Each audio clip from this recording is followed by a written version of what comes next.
लोग कहते हैं ये 16 दिन अच्छे काम नहीं करना चाहिए, 16 दिन ये मत लो, 16 दिन वो मत लो। कौन सी पुराण में लिखा है? एक बार मुझे वो पुराण जरूर बताना कि 16 दिन ये सामान मत खरीदना, 16 दिन ये चीज मत लेना। क्योंकि शिव महापुराण में और शास्त्रों में वर्णन आता है कि 16 दिन श्राद्ध के हैं, ये पूर्वजों के हैं। आप पूर्वजों का नाम लेकर अपने पितरों का स्मरण कर कर तुम्हारी मर्जी पड़े वो खरीदो, तुम्हारी मर्जी पड़े वो लाओ, पर सबसे पहले उन पूर्वजों को सम्मान पूर्वक वो वस्तु समर्पित कर दो कि आपकी है, आपको संभालना है, आपने दी है, आपके द्वारा आई है। पूर्वज खुश होंगे। तुम्हें बढ़ता हुआ देखकर तो पितर खुद आशीर्वाद देते हैं। कौन माँ होगी जो अपने बच्चे को बद्दुआ देगी? कौन पिता होगा जो अपने बच्चों को बद्दुआ देगा? अगर माता पिता अपने बेटे को गाली भी देते हैं, बद्दुआ भी देते हैं, तो बाद में रोते हैं, आंख में से आंसू निकलती है। एक माँ अपने बेटे को चिल्ला देती है तो बाद में रोती है। अगर माँ अपने बच्चों पर हाथ उठा देती है तो बाद में रोती है।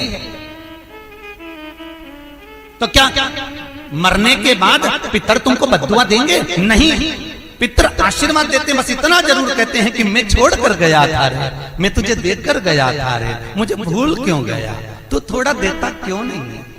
मेरे को अन्न का भाग देता क्यों नहीं है? बस वो याद करते हैं, वो आपसे मांगने की, क्योंकि आप उसके पुत्र हो, आप उसकी संतान हो, आप उसके वंश के हो, आपसे ललकता है उसको,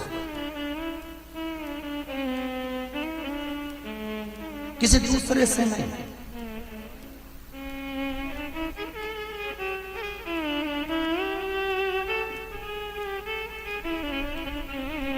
प्रेम दीजिए।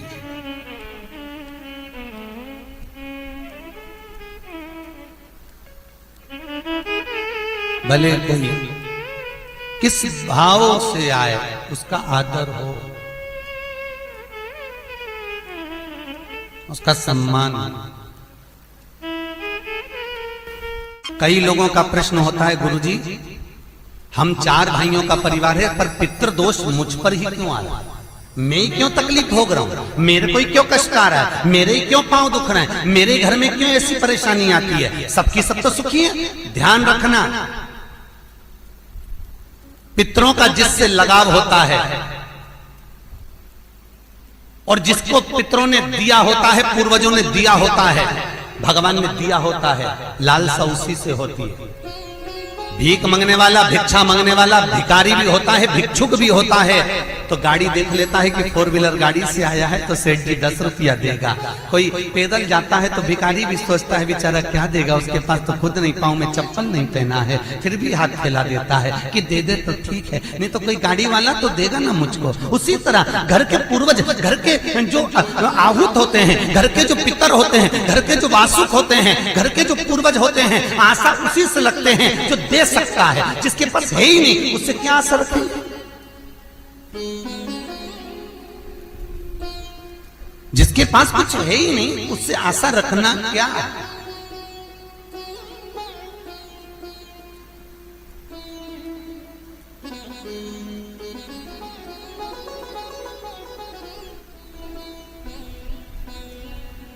कई लोग कहते हैं गुरुजी हमारे पास देने के लिए कुछ भी नहीं, हम हमारे पूर्वजों को क्या? मत दो ना, इस्माइल तो दे सकते हो।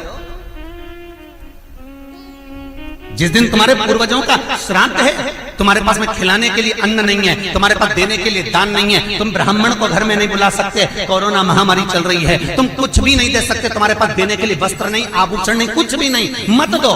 निवेदन है बस चेहरे पर प्रसन्नता रखकर, एक निवेदन है कि चेहरे पर प्रसन्नता रखकर उस दिन अपने पूर्वजों को याद जरूर करना और कह देना कि आप ही का दिया हुआ है जो हम खा रहे हैं, हम पर करुणा करना, हमारे पास कुछ भी नहीं है। डब्बे में से गुड़ या शक्कर निकालकर अरे गैस को लाइटर से जलाकर उसकी अग्नि में छोड़ देना, पर 2 दाने शक्कर के छोड़ना जरूर, जिससे वो जीवात्मा दरवाजे पर आकर भूखी ना जाए, उसके मुख में कुछ तो चला जाए और वो जीवात्मा तुम्हें आशीर्वाद दे जाए। तुम्हारे पास कुछ ना हो तो इतना तो दे सकते हो साहब, इस्माइल तो दे सकते हो, प्रसन्नता तो दे सकते हो, मीठी वाणी तो दे सकते हो, अपने पूर्वजों को याद तो कर सकते हो, अपने इष्ट को याद तो कर सकते हो, जिसने दिया है उसका गुणगान तो गा सकते हो।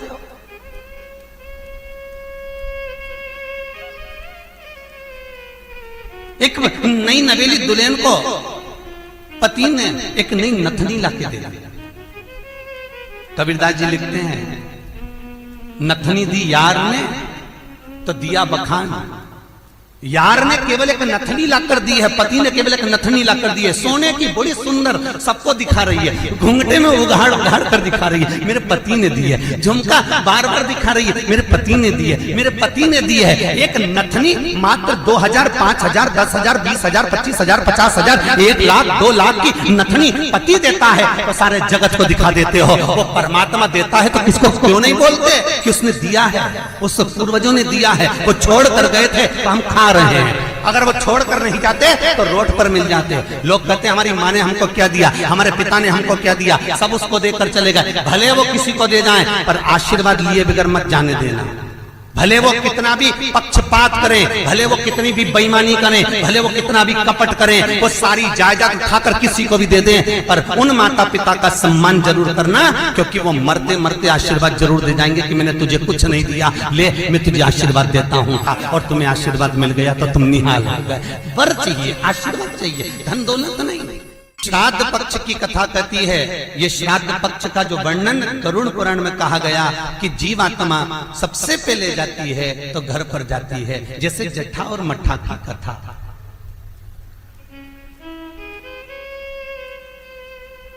दो भाई हैं, जट्ठा और मट्ठा, दोनों साथ में रहते थे, पर इनकी जो धर्म पत्नियां थीं आपस में कुछ भेदभाव हो गया, दोनों अलग अलग हो गए। जट्ठा बहुत धनपति था, मट्ठा थोड़ा सा गरीब था, दोनों अलग अलग रहे। जट्ठा का बिजनेस अच्छा चलता है, जट्ठा का धन बहुत सारा है, संपदा बहुत सारी है, क्योंकि माता पिता का सारा धन जट्ठा ने अपने कब्जे में रख रखा था। सारे माता पिता की जितनी प्रॉपर्टी थी, जितना वैभव था, जितनी सत्ता थी, जट्ठा ने अपने कब्जे में रख ली थी। और मट्ठा ऐसे ही बेचारा सहज भाव का, भोला भंडारी, सरलता का भाव वाला चल दिया, अपना बोरी बिस्तर उठाया, अपनी पत्नी के साथ, बच्चों के साथ चले गए।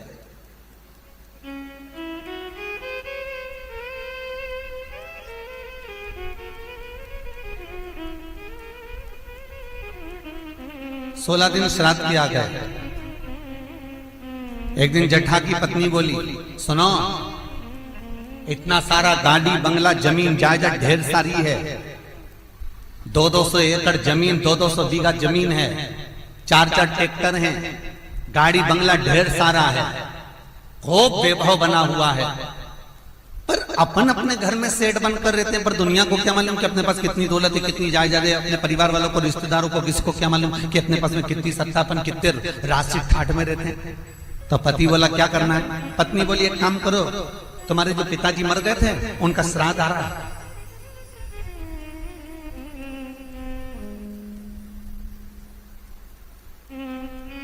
तुम्हारे जो पिता चले गए थे उनका श्राद्ध आ रहा है,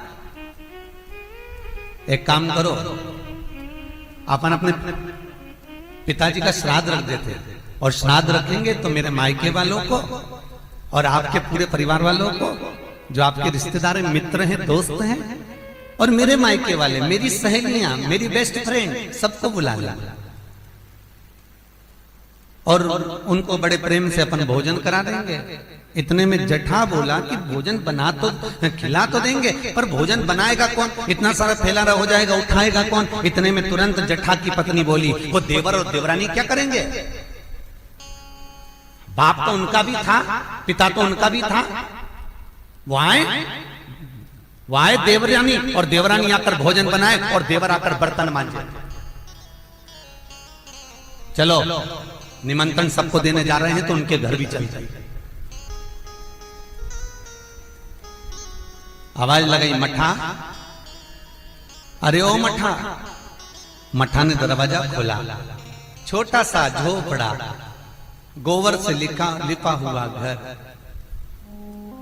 मट्ठा हाथ जोड़कर बोला, बड़ा भाई आया है, बैठो भैया, हम बैठने नहीं आए तेरे घर में, कल पिताजी का श्राद्ध है, तेरे को बर्तन मांजने आना है, दुल्हन को भोजन बनाने आना है।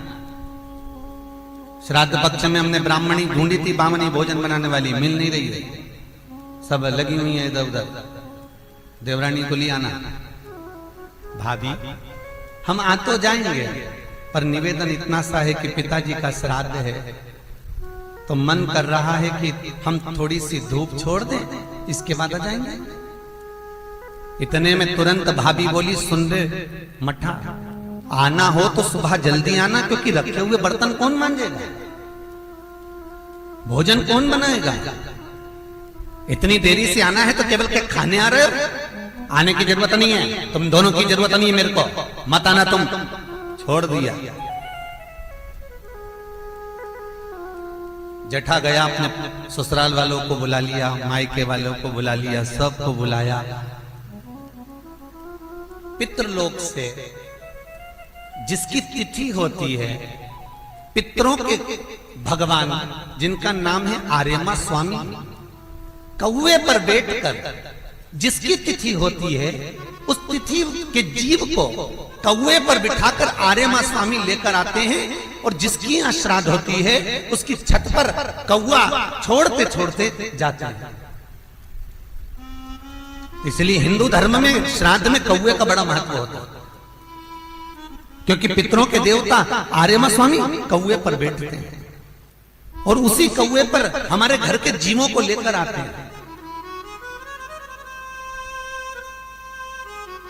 और सबसे पहले वो जीव कहां जाता है श्राद्ध पक्ष में?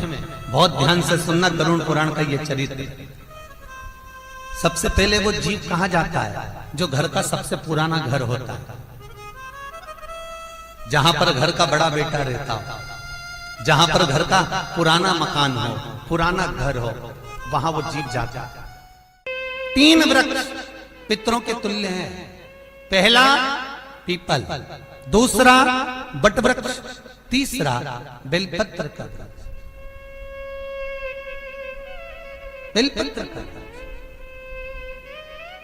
कभी अनायास श्राद्ध पक्ष में आप कुछ भी ना कर पाए, कुछ भी ना कर सकते हो, तो एक पत्ते के ऊपर कोई सा भी पत्ता ले लो, चाहे पान का ले हो, कोई पीपल का ले हो, कोई भी पत्ते के ऊपर एक पुड़ी, थोड़ा मीठा थोड़ा नमकीन रखकर अपनी कामना कर कर अपने पूर्वजों के लिए इन 3 वृक्ष के नीचे 16 श्राद्ध में किसी भी एक दिन आपको भोजन को रखकर आ जाइए। अपनी कामना कर कर सुख का अनुभव होगा, पितरों को शांति मिलेगी। एक जट्ठा और मट्ठा की कथा हमने पहले कही है, वो भी हमारे पेज पे डली हुई है, आप उस पे से निकाल कर सुनना।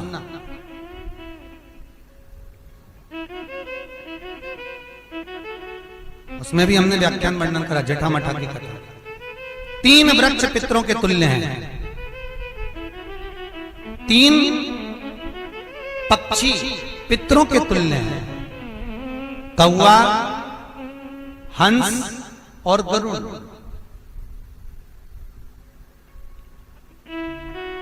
एक कौवा और एक श्वान कुत्ता, ये 2 ऐसे होते हैं जिनको 20 मिनट पहले, आधे घंटे पहले, 1 दिन पहले, 24 घंटे पहले, 48 घंटे पहले क्या होने वाला होता है, कौवे को और श्वान को भान हो जाता है। क्यों? क्योंकि ये यमलोक में जहां यमराज निवास करते हैं, श्वान और कौवा उस स्थान का भाग ग्रहण करते हैं, और इनको ये ज्ञान पूर्व से यमराज से प्राप्त होता रहता है, पूर्ववान होता प्राप्त होता रहता है। एक कौवा एक श्वान, कोई घटना घटने वाली होती है तो कुत्ता रोने लगता है, कोई घटना घटने वाली होती है तो कौवा आकर बैठ जाता है, कोई आ रहा है तो कौवा आएगा, कोई भाव सूचक है तो कौवा आकर बैठेगा। दरवाजे पर कैसे, उसका भी भान है, अटारी पर कौवा कहां बैठा है, दरवाजे पर कौवा कहां बैठा है, किस स्थान पर कौवा विराजमान है, उसका भी भाव हमारे शास्त्र में वर्णन है।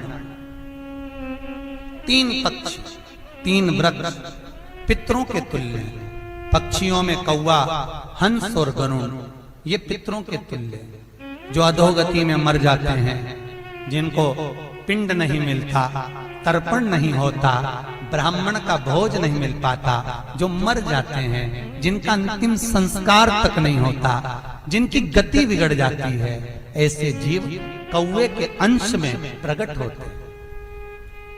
जो पूर्ण फल लेकर जाते हैं, पितृलोक में जगह नहीं होती, बैकुंठ में जगह नहीं होती, कहीं अगर जगह नहीं है देवलोक में, तो इनको कौवे के अंश में, गरुड़ के अंश में या हंस के अंश में डाल दिया जाता है। महाराज फिर अगला वर्णन किया, 3 पशु, कुत्ता, गाय और हाथी, ये पितरों के तुल्य होते। शिव महापुराण की कथा कहती है, अगर श्राद्ध पक्ष में गया नहीं जा सकते तो गाय के मुख में गयासुर ने वर दिया था कि गाय के मुख में अगर कोई गया नहीं आ पाएगा तो गयासुर 16 दिन गाय के मुख में निवास करेगा। और गाय के मुख में श्राद्ध के समय पर अगर कोई रोटी देगा, श्राद्ध के समय पर जो भाग देगा, उसको गया जी में पिंड करने का पुण्य फल प्राप्त होगा। ये गयासुर का वर गौ माता के लिए था। तो गाय के मुख में 16 दिन तक गया क्षेत्र का पिंड का भाग प्राप्त होगा। कुत्ता, गाय और हाथी। स्वान को रोटी क्यों देते हैं? क्योंकि स्वान पितरों को अपना भाग प्रदान कर देता है। स्वान रखता नहीं है, चुका देता। फिर 3 जलचर है महाराज जो पितरों के तुल्य हैं, मछली, कछुआ और नाग। पिंड जो बनाया जाता है वो पानी में दिया जाता है। मछली जिसको पाती है वो पितरों को प्राप्त होता है। कछुआ श्रावण के इस 16 श्राद्ध के अंतर्गत कछुआ यदि आपके दिए हुए भाग को पा लेता है तो वो जीव उसी समय पर तर जाए। और महाराज नाग, वो भी पितरों के तुल्य माना। इन 3 पितरों के क्रम का वर्णन किया गया है। भगवान शिव ओगड़दानी बट का वृक्ष के रूप में ब्रह्मा को बना देते हैं और शंकर बटकेश्वर महादेव के रूप में विराजमान हो जाते हैं। ऐसा सुंदर प्रसंग शिव महापुराण में वर्णन किया।